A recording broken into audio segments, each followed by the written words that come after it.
আয়াত ২১৬ কুতিবা আলাইকুমুল কিতালু ওয়া হুয়া কুরহুল লাকুম ওয়া আসা আন তাকরাহু শাইআন ওয়া হুয়া খায়রুল লাকুম ওয়া আসা আন তুহিব্বু শাইআন ওয়া হুয়া শাররুল লাকুম ওয়াল্লাহু ইয়ালামু ওয়া আনতুম লা তা'লামুন।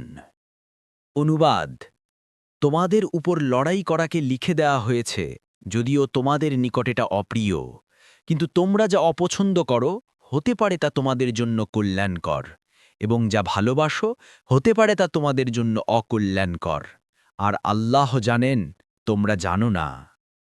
তাফসীর: ১ নং ফুটনোটের বিবরণ।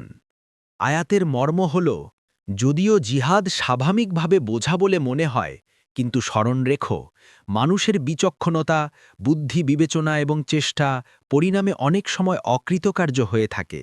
ভালোকে মন্দ এবং মন্দকে ভালো মনে করা বিজ্ঞ ও বড় বুদ্ধিমানের পক্ষেও আশ্চর্যের কিছু নয়।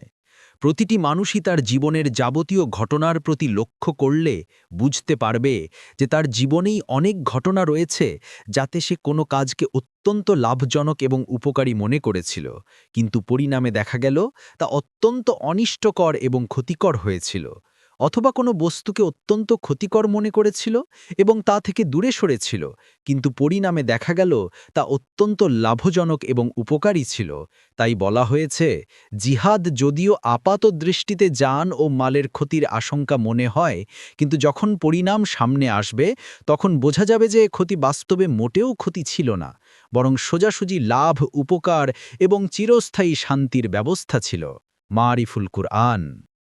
পরবর্তী তাফসিরে যেতে ভিডিওটি শেষ হওয়ার পূর্বেই এই বক্সে ক্লিক করুন।